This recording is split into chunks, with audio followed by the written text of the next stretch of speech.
Instrução para cálculo de liquidação de sentença trabalhista. Clique em Criar novo cálculo trabalhista. Nomeie o cálculo. Preencha os dados sobre o processo.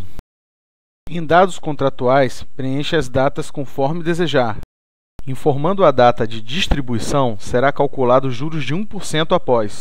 O aviso prévio foi trabalhado ou indenizado. Selecione a opção desejada. Em verbas para calcular, marque as opções referentes ao seu cálculo. Como exemplo, vamos marcar a opção 13º salário, férias e verba rescisória. Em Minhas Verbas, você tem a opção de criar mais verbas conforme a necessidade. Em Incidência para INSS e IRRF, marque conforme desejar. Neste exemplo, marcamos as duas opções. Selecione a tabela TST para correção monetária. Em época própria, selecione Sim ou Não.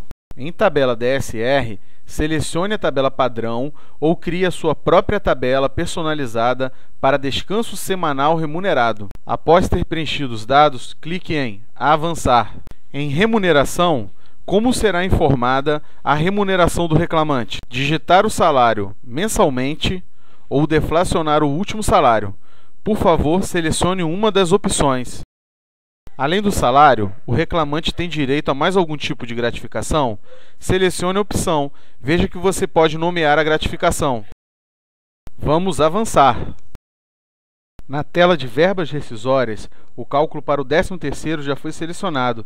Preencha se necessário. Em férias, veja que as férias proporcionais já foram marcadas. Caso seja necessário mais opções de férias, basta selecionar a opção abaixo. Clique aqui para ver mais opções de férias. Em outras opções, selecione o que desejar calcular. Você pode calcular o saldo salarial, calcular o aviso prévio, calcular a multa do artigo 477 e digitar o valor pago caso tenha sido efetuado algum adiantamento. Selecionando em multa do artigo 467, você tem as opções. Marque se desejar. Na opção Incluir outros valores, você tem a opção de incidências. Os valores informados nesta opção com sinal negativo serão abatidos do cálculo. Vamos avançar. Para INSS, marque as opções conforme seu cálculo. Neste exemplo, vamos marcar apenas calcular INSS da reclamada. Vamos avançar. Em IRRF, selecione a competência ou caixa. Neste exemplo, selecionamos caixa. O imposto de renda IRRF deve incidir sobre os juros. Selecione sim ou não. Neste exemplo, vamos selecionar não. Clique em Avançar. Para cálculo de FGTS, você tem as opções: calcular o FGTS de um determinado período trabalhado, calcular multa de 40% sobre o FGTS.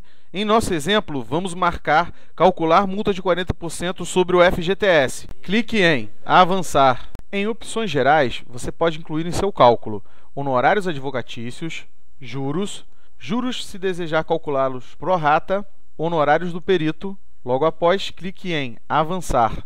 Tudo certo. Veja que você tem um anexo para cada verba. Em configuração geral, caso deseje efetuar alguma alteração, basta selecionar e clicar em Alterar Resumo Geral.